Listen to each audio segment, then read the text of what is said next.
My old book, Wigwam in the City by Barbara C. Smucker came today. It's a beautiful book. Oh dear, my coughing's gonna strike up with me trying to talk. I thought I would read it a bit, but I don't know if I can.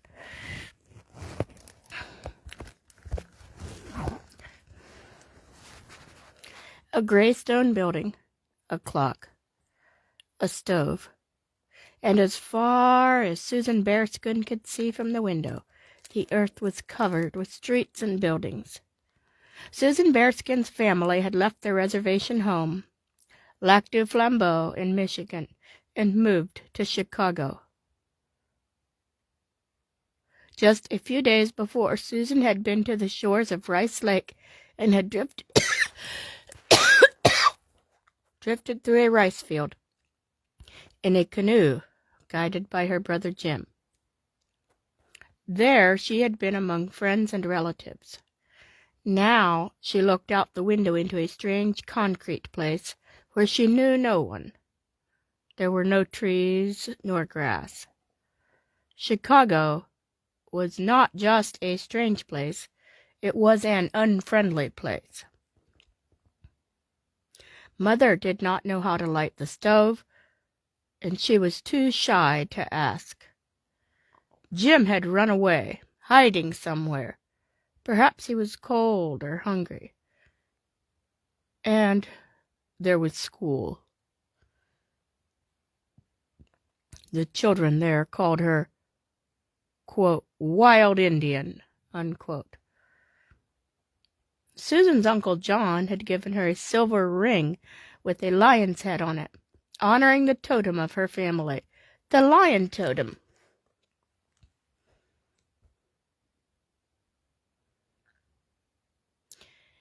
Uncle John had told her, be brave enough to be someone in the world. Then you can come back and help your tribe. Barbara Smucker's story is realistic, reflecting the true plight of many natives today who have had to move to larger cities and adjust to strange and sometimes frightening ways of living.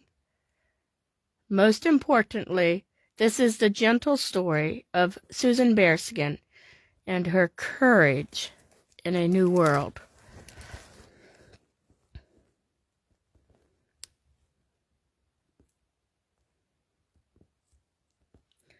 Wigwam in the City grew for Barbara Smucker from family trips to Indian reservations found in upper Wisconsin and Minnesota. And the story grew from working in the American Indian Center in Chicago. This gave me a permanent interest and concern for the American Indian, especially those attempting to live in large cities. The Smuckers currently live in Lake Forest College, Illinois, where Dr. Smucker is chaplain and professor of religion. They have 3 children.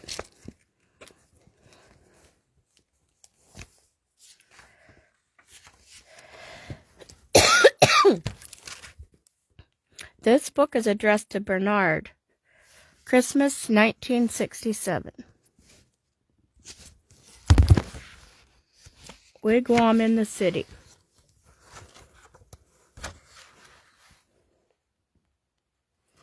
Published by Dutton and Company, New York. Copyright 1966.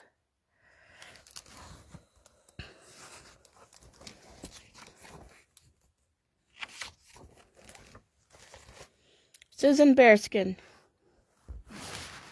squashed her toes into the soft black mud on the shore of Rice Lake. She watched her foot slowly disappear into the watery earth. If this were not such a special day, she would slip into the water and swim through the still lake.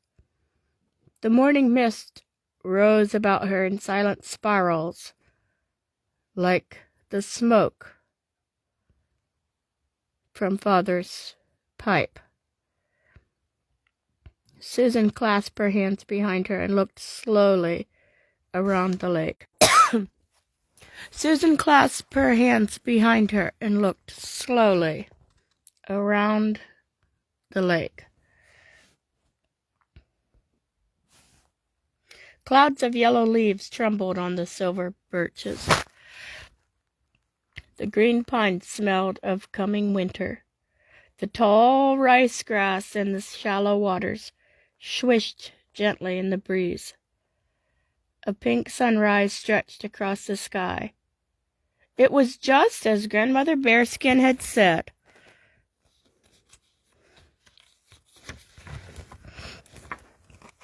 A few moments before, as Susan watched her stir the morning campfire.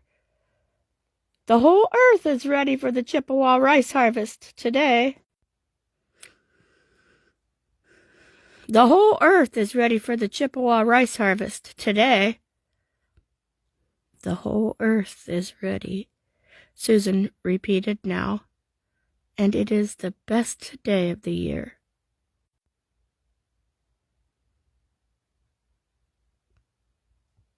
A swallow swooped from the sky and slipped into the water for a drink, without breaking its flight.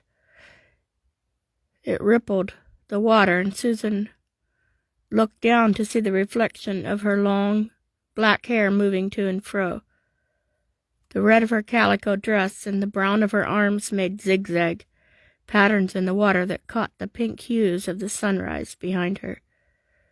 A shrill whistle shattered the peaceful silence. Jim's whistle, Susan said, and turned quickly, starting to walk toward a long row of trailers and canvas wigwams.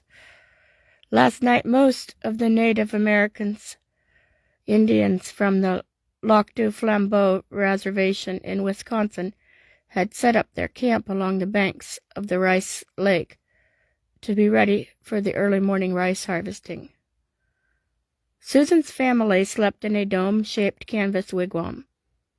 It's not as good as a wigwam made of birch bark, Grandmother Bearskin had told them when they arrived at the camp last night. But it is better for a Chippewa to live in than a trailer that looks like a box. Susan agreed with her, but 17-year-old Jim had not. A good, strong trailer is better any day than an old-time wigwam, he had said. Grandmother had shaken her head. It is not good, Jim, that you wish for so much that is not Chippewa. Walking slowly toward the camp now, Susan heard Jim's whistle change to a shout. Susan! Come! Susan ran toward the camp. Everyone seemed to be awake. Dogs barked. Children laughed. English and Chippewa words of joy and excitement were mingling. When she had walked to the lake earlier this morning, only the silent old people were making fires and boiling coffee. Now everyone was busy.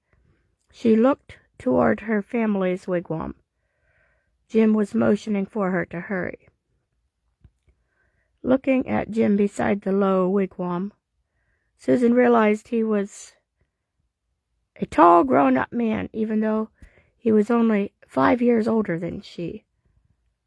He was taller now than Father. Mother had said once that she and Jim got their height from their French great-grandfather.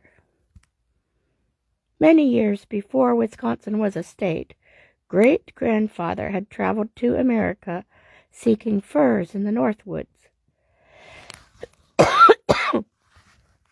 He would take these furs back to Europe, where they kept the fashionable lords and ladies warm in the drafty palaces of France. Some of the French trappers who came to America married Chippewa women. Grandmother still spoke French words, which she had learned from her father. She taught a few of them to Susan's father when he was a boy. Susan, come! Jim's voice was impatient. Susan was out of breath when she reached him. She sank to the ground beside Grandmother, whose full skirt circled about her as she knelt poking the crackling fire. Even though Grandmother was almost 80, she sat tall and erect. Her long gray hair, parted neatly down the middle, was pulled back from her face and braided behind and turned under, as was the custom of the old Chippewa women. Her patient black eyes, long nose, and wide laughing mouth were like Susan's. They looked more alike than Susan and Mother Bearskin did, who was small and plump, with light brown eyes and a dimpled smile. "Where is Mother?" Susan asked abruptly, looking around and seeing the wigwam empty. "And Father, where is he?"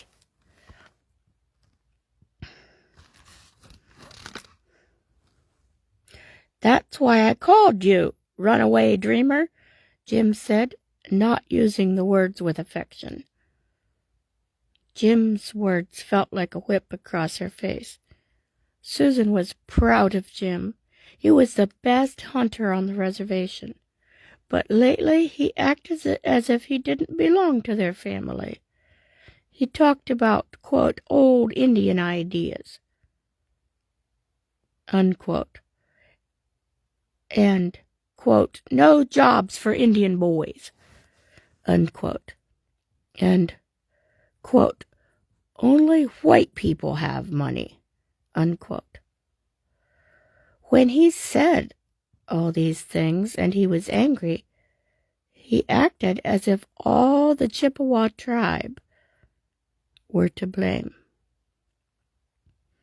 Grandmother raised her head and spoke quietly. "Your mother and father are with the white man from the government office."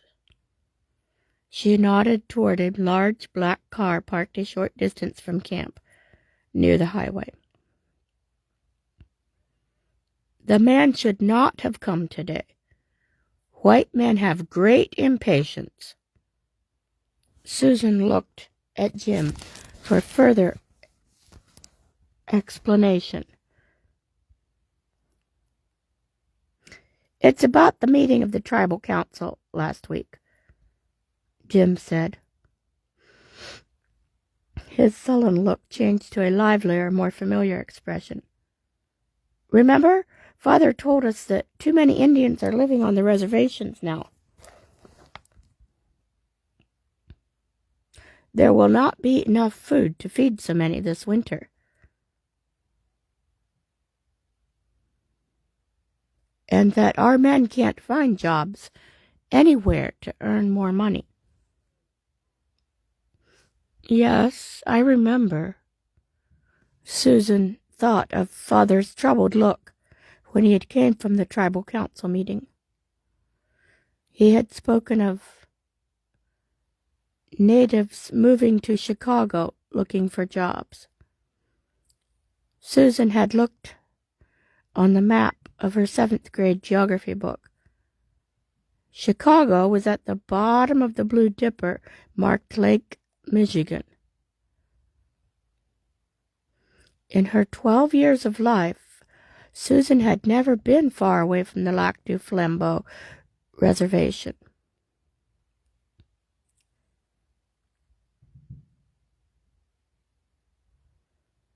The map was just dots and names and patches of blue water.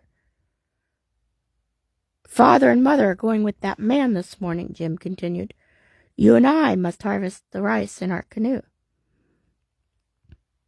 "Oh, Jim," Susan said, startled and thrilled. "Do you think I really can do it?" "Mother has always been the knocker in our canoe." But Jim paid no attention to her. His eyes were on the black car speeding away on the highway. Grandmother raised her head again and smiled at Susan. "You are strong and wise, little flower. Your mamma has taught you well." It is good that our tribe should have such a young knocker to help with harvest. Now you must eat." Susan's uneasiness about father and mother left her as grandmother's words assured her that she could do this most important job. She sat on the ground beside the fire and crossed her legs under the fullness of the skirt of her red calico dress. She reached for an ear of boiled corn and quickly ate each delicious kernel. Susan knew she must hurry, but she couldn't resist tasting some hot cornmeal that bubbled in a pot of beef broth over the fire. Grandmother was now bending over their strong canoe, smoothing the edges of the thick canvas tacked on the inside. Like a stretched-out basket, the canvas would soon hold many kernels of rice that would splatter into it like tiny pellets of sleet. "Let me help, Grandmother. What can I do?" Susan bent over the canoe, pulling and tugging at the heavy canvas. "It is good enough now," Jim said. He looked about with impatience. As many other Chippewa men and women began sliding canoes into the marshes along the bank, where tall rice grasses grew. Jim pulled their boat gently toward the water nearest them. Without waiting for anyone to tell her, Susan took her place at the head of the canoe. She carefully slid her legs under the canvas basket and firmly grasped 2 long sticks. With one stick, she would bend the stalks of rice over into the boat. With the other, she would beat the heads of the ripe grain, loosening the kernels so they would fall into the canvas. Women always did this job, and they were called knockers. Jim stood at the other end of their boat, balancing.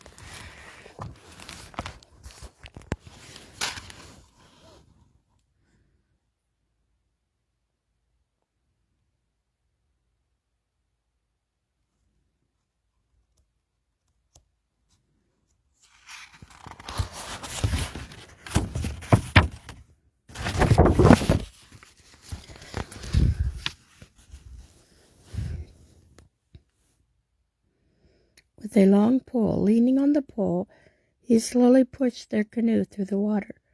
Susan knew that Jim was a skillful pilot.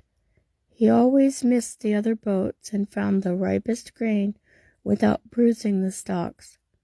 She hoped she could do her job as well. Susan lifted her knocking stick and waved to their grandmother, standing proudly on the shore. "Make a good feast, Grandmother," Susan called.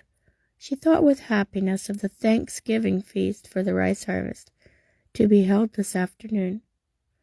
The mist had now disappeared from the lake, and the pink sky was lighted with streaks of gold and orange. The lake shimmered with color. Susan glanced swiftly toward Jim. How could he look so bitter and unhappy on such a morning? She waited for him to give her a signal to start. Finally he nodded. With the stick in her right hand, Susan carefully bent the stalks over the boat. Quickly she struck the heads of grain, sending sprays of rice kernels into the canvas bag.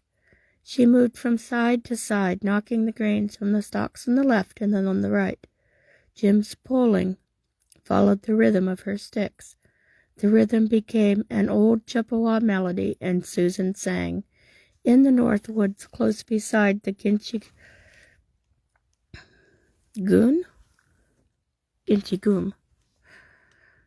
There among the pines I long to be.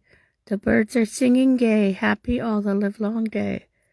The grain filled the bag higher and higher. A gift from the Great Spirit, Susan thought.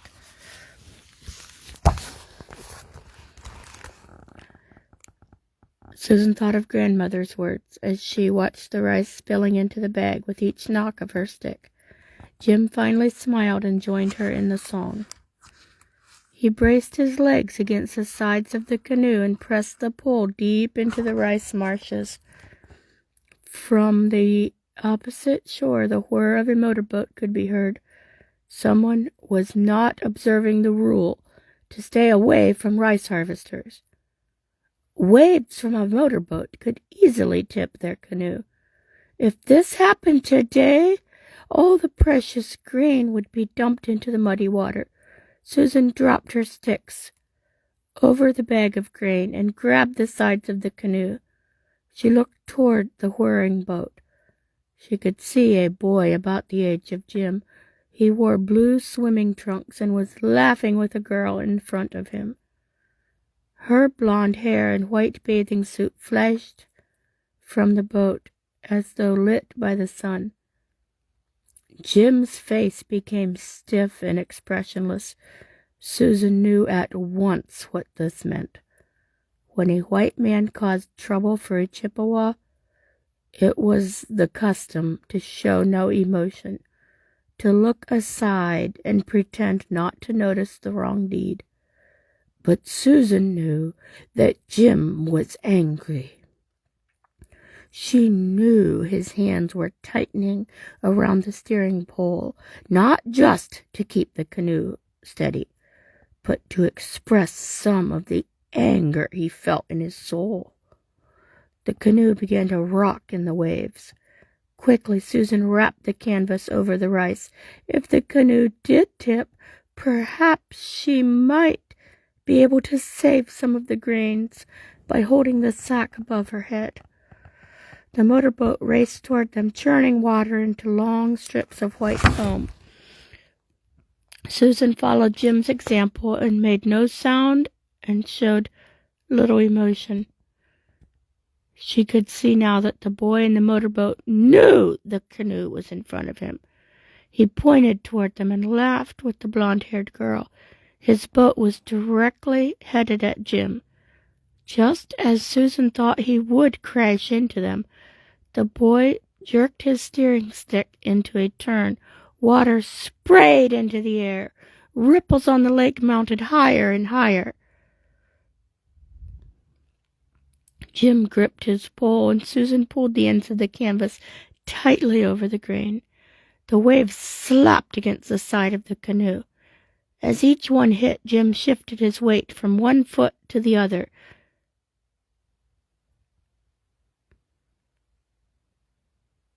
When the largest wave struck, the canvas bag slid to the far right of the canoe. Susan tried to lift it, but she couldn't. "Lean to the other side, Susan!" Jim shouted. Susan obeyed at once. Jim bent his body the same direction. The bag of rice slowly slid back to the floor of the canoe. The canoe jerked from side to side, but it did not tip. Jim stood erect in the boat. The splashing waves grew smaller and smaller into ripples. Susan saw the motorboat disappear through a small canal that led from Rice Lake into Lake Manitois. They now only heard the distant putter of the boat. "Someday I'm going to be in a speedboat just like that white boy," Jim said bitterly. Susan looked at Jim in surprise. "It's against the laws of Wisconsin to use a speedboat for ricing. Canoes are so much better, Jim." At last the canvas bag was filled. Jim began pulling their canoe toward the shore. Susan dipped her hands into the grain and felt the tiny kernels roll between her fingers.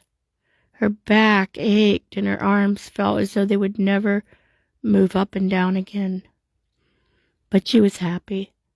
There was so much to show for the long hours of work. Jim pushed back the red bandana that he wore about his head and shielded his eyes, looking toward the sun. "Almost noon," he commented. "The sun must think it's still summer. It's hot enough."